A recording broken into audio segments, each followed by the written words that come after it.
Hello friends, my name is Koolio and welcome to my first hour impressions video. Today we'll be taking a look at the Korean spiritual successor to Ragnarok Online, or Tree of Savior. Now in all of my first hour impressions videos, I play through an online game and see if within their first hour of gameplay, if the developers put enough fun and value into the game to suck me in and make me want to keep playing. Now after I play through, I break down my impressions into three categories, which is aesthetics, gameplay, and value. The three pillars I feel that any game needs to draw in gamers and to keep them. But before we begin, if you enjoy this video, please leave a like, comment, and subscribe for more online gaming videos. Now let's get started first with the aesthetics. Now, Tree of Savior has a very distinct hand-drawn feel to it. It almost looks like you are moving across a watercolored painting that has this cool illusion of 3D.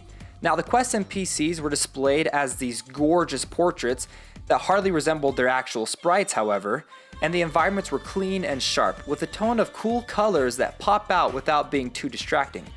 One of the other interesting choices about their art design is creating the monsters in the game with actual 3D models, unlike the player characters and other NPCs.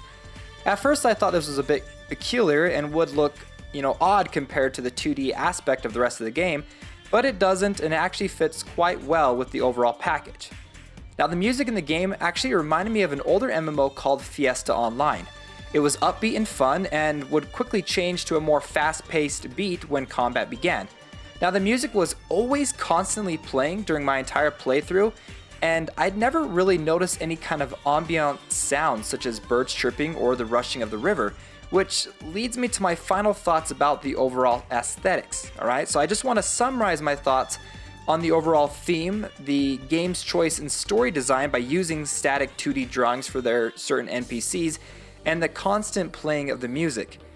It's that the game really isn't that immersive.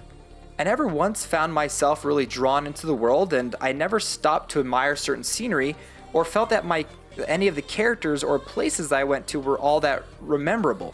Though the game is absolutely gorgeous, it lacks a certain depth to its beauty. Now the next part I want to talk about is the actual gameplay and the feel of how it feels to play the game. And I can do that pretty much in one word. I'm going to summarize this in just one word. Clunky. Alright, and now before you fanboys of the game start smashing your keyboards in a rant, let me elaborate on why I feel it's so clunky. Alright, so when I first got into the game, a menu appeared teaching me the controls. Now there were several options I could choose from. But the game doesn't necessarily tell you this. I just knew it because I had watched previous online videos and knew that I could change the options if I wanted to. There are three in the game so far. There is the keyboard options, the controller, and the mouse. The keyboard style is very akin to a game like Dungeon Fighter Online, where you hardly ever touch the mouse and you do most of the things like movement and combat with the keyboard. I didn't get a chance to try the controller, however, so I won't comment on that, but I did play the majority of my time with the mouse controls.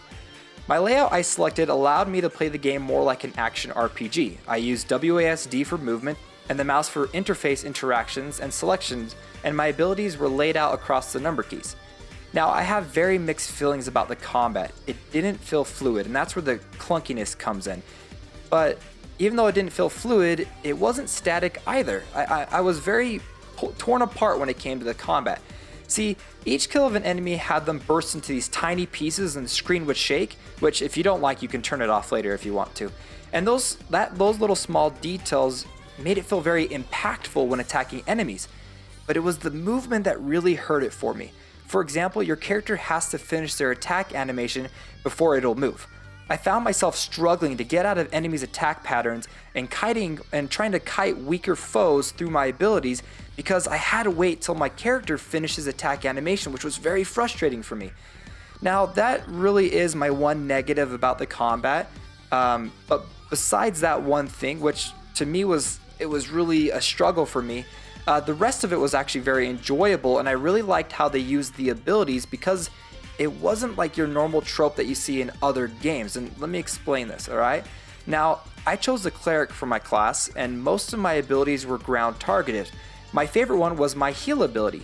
My character would cast a symbol on the ground, which at first at rank 1 it started with just one symbol and eventually grew to 5 symbols, where I could actually summon about 10 on the battlefield. Now, my character wouldn't be immediately healed once I casted. I actually literally had to walk through those symbols on the ground for me to be healed. Or if an enemy walked through them, they would actually be damaged. Now, I had an ability that would weaken foes within a targeted area, and another that required me to actually stand still to receive a defense bonus, which I was trying to build my character as a tank character, so that was actually really important to me, but it forced me to make the decision on whether or not I wanted to stand still or try to move out of the way from a certain hit. And I really enjoyed that tactile positioning of the combat, and it was actually the highlight of my playthrough of the game. Now, some last minute things I wish to share about the gameplay. First off, with character customization is severely lacking, with only a choice of 10 different hairstyles, and my new armor that I would acquire never changed my character's appearance as I equipped them. The story was very generic, and I skipped most of the dialogue because I wasn't very engrossed in it. The questing was extremely linear, as it had me move from one place to the next, killing mobs or collecting items from those said mobs until I had the chance to kill a boss, and then I would rinse and repeat. I did, however, like the character progression in the game, and though I didn't get a chance to fully experience its in-depth class ranking and selection system, I did like that it gave me full control over where I could allocate my stat and ability points. Now, the game's leveling is different from most MMOs in the fact that you have 2 experience bars, one for your character level and one for your class level. The character level refers to your overall power and which areas of the game that you can play through. The class level is tied directly to how many abilities you have and at what level those abilities can be increased to.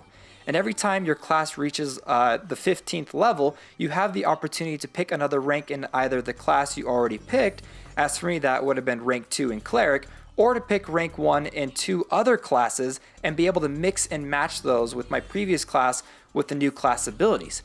I picked the Cleric because I eventually wanted to be a Paladin.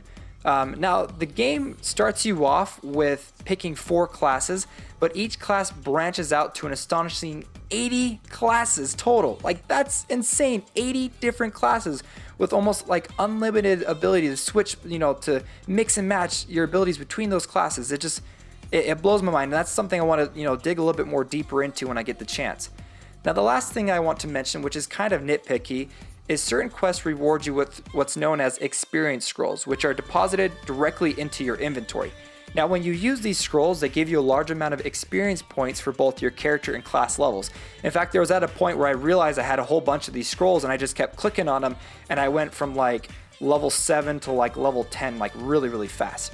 Now, I just don't understand why the quests don't reward you with the experience points immediately, rather than this useless action of you having to use the scrolls to gain those experience points yourselves. But hey, if you're an experienced player in the game and you know the reason behind this choice, by all means comment down below and let me know the reason behind it, because I just felt it was tedious and could have been something they could have gotten, just gotten rid of. The last part I want to talk about is the value of the game. And well, I don't have a whole lot to go over in this section because heck, I couldn't even find a cash shop. Now, I am sure there is some form of cash shop and premium currency in the game. I don't know if I, either didn't get far enough into the game to unlock it or what, but it was actually kind of refreshing not to be bombarded with an in-game advertisement for their cash shop. However, I did see some gold sellers advertising in the game, but there was only like one, and it didn't seem like that big of a problem. Though I do know at the beginning during its launch, it was so bad that the game was actually blocked from anyone being able to join for a couple of months. So, Tree of Savior is a free-to-play game, and it is currently available on Steam, and to be honest, it only took me a few minutes to download, so if you don't mind waiting 5 minutes to try it out for free, you got nothing to lose. Well guys, that is my first hour impressions video for Tree of Savior. I hope you guys enjoyed it. If you did, don't forget to hit that like button, comment down below about your thoughts on the game, and subscribe for more online gaming videos. Alright guys, I'll see you later.